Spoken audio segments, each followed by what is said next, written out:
Ce second pilier, c'est la mise en place d'un filet de sécurité à 15% effectif. Alors, quand on parle d'impôt, on parle de pourcentage. En fait, c'est pas très malin. Il faut parler de pourcentage et de base fiscale, d'assiette fiscale. On peut avoir des taux élevés et des assiettes vides. Donc, ce qui compte, c'est que par rapport au profit que j'ai effectivement réalisé, je dois avoir au moins payé 15% d'impôt. D'accord ? Ça, les entreprises du monde entier seront soumises à cet impôt minimum. Bien sûr, les entreprises françaises ont payé 25% en France. Oui.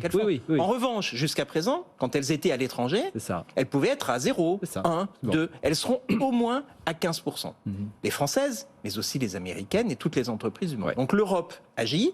Ça sera effectif au 1er janvier 2024 pour les entreprises européennes et pour les entreprises étrangères qui font du business en Europe. Et ça à compter de 2025. Mais on voit que toutes les entreprises sont concernées. Il faudra que ça soit transposé dans chacun des pays, dans le droit de chaque pays. Absolument. Donc, pour ça qu'on dit 2024. Voilà, en 2023, les pays vont transposer. En 2024, c'est appliqué. Et il faut avoir en tête que le Japon le fait, le Canada le fait, l'Indonésie le fait, les Émirats Arabes Unis mais les Américains le font pas. Et les Américains, ils sont presque. Mais et vous dites, il faut que ça provoque un effet d'entraînement. Mais les Américains, on sent que ça va se faire aux États-Unis. Alors, il y a un effet de domino.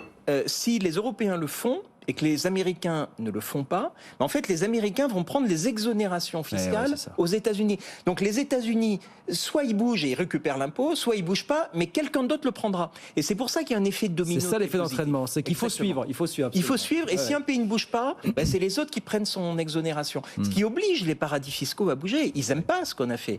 Mais s'ils ne bougent pas, de toute façon, leurs exonérations, elles tombent. Vous me résumez l'autre pilier en une minute, Pierre. Alors, le pilier en une minute, c'est comment est-ce qu'on taxe les grandes entreprises numériques, mais aussi les grandes entreprises qui vendent aux consommateurs. Aujourd'hui, elles laissent assez peu de profit dans les pays de marché, notamment les entreprises tech, les Google, Apple et les autres, parce qu'elles n'ont pas beaucoup de présence physique. Et c'est pour ça que la France, Bruno Le Maire, le président Macron, ont dit longtemps on veut taxer les GAFA. Ils ont mis en place une taxe sur les services numériques, à défaut de pouvoir taxer le profit de ces entreprises, parce que les règles actuelles ne le permettent pas. On a changé les règles. Et là, maintenant, il faut que l'OCDE fasse une convention multilatérale.